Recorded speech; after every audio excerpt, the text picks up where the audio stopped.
અરવલ્લીના ભિલોડા તાલુકાના નાપડા ટોળા પ્રાથમિક શાળાના મધ્યાહન ભોજનનું અનાજ દૂધ સંજીવની યોજનાના ટેમ્પામાંથી ઝડપાયાનો કિસ્સો પ્રકાશમાં આવ્યો છે। મળતી માહિતી અનુસાર નાપડા ટોળા પ્રાથમિક શાળામાં બાળકો માટે સરકારની દૂધ સંજીવની યોજનાના ટેમ્પો ચાલક દ્વારા શાળાના મધ્યાહન ભોજનના ઓરડામાંથી મધ્યાહન ભોજનનો અનાજનો જથ્થો ટેમ્પામાં ભરતા ગામના લોકો દ્વારા રંગે હાથ ઝડપી લેવામાં આવ્યો છે, જે મામલે ભિલોડા મામલતદારે ઘટના સ્થળે જઈ તપાસ હાથ ધરી હતી। હું રણજીતસિંહ મોરી મામલતદાર ભિલોડા તરીકે ફરજ બજાવું છું। આજરોજ ભિલોડા તાલુકાના નાપડા ખાલસા ગામની વણઝારા વિસ્તારની શાળા છે, ત્યાંથી એમડીએમનો જથ્થો સગે વગે કરવાની બાબતે ન્યૂઝમાં સમાચાર મળતા હું તાત્કાલિક અહીંયા સ્થળે આવ્યો હતો અને તપાસ હાથ ધરી છે।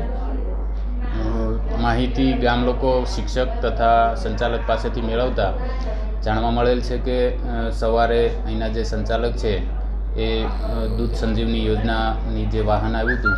એમાં 3 કટ્ટા અનાજનો જથ્થો પોતાના ઘરે લઈ જવા અને ત્યાંથી સાફ સફાઈ કરી દળાવવા માટે લઈ જતા હતા, પરંતુ આ બાબતે ગામ લોકો દ્વારા જથ્થો ક્યાં લઈ જવામાં આવે છે તે માહિતીના અભાવે તેઓ દ્વારા જાણ કરવામાં આવે અને માહિતી મને મળતા હું તાત્કાલિક સ્થળે આવ્યો છું। શિક્ષક સાથે વાતચીત કરી છે, ગામ લોકો સાથે વાતચીત કરી છે અને ખરેખર જથ્થો સાફ સફાઈ માટે લઈ જતા હોવાનું જાણવા મળેલ છે, પરંતુ લીગલ જોગવાઈ મુજબ જથ્થો બહાર લઈ જવા માટે અગાઉથી પરમિશન લેવાની રહેતી હોય છે, જે તેઓ દ્વારા લેવામાં આવેલ નથી અને બહારથી જથ્થો મળેલો હોય તેમની સામે કાયદેસરની કાર્યવાહી કરવામાં આવનાર છે। નરેશ પટેલ, મુખ્ય શિક્ષક શ્રી નાપડા ટોળા પ્રાથમિક શાળા। આજ સવારે એસએમસી અધ્યક્ષશ્રીનો ફોન આવેલ કે આપણી શાળાનું અનાજ મધ્યાહન ભોજન સંચાલક શ્રી વાહનમાં લઈને જઈ રહ્યા છે, જે તેઓ શ્રી અટકાવે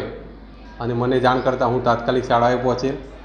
આ બાબતે મધ્યાહન ભોજન સંચાલકશ્રીને પૂછતા તેઓએ જણાવેલ કે સદર અનાજ હું દળાવવા માટે અને સાફ સફાઈ માટે લઈ જઈ રહ્યો છું,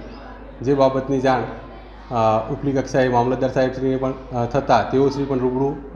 સ્થળ મુલાકાત લીધેલ અને આ બાબતે આગળની કાર્યવાહી હાલ ચાલુ છે।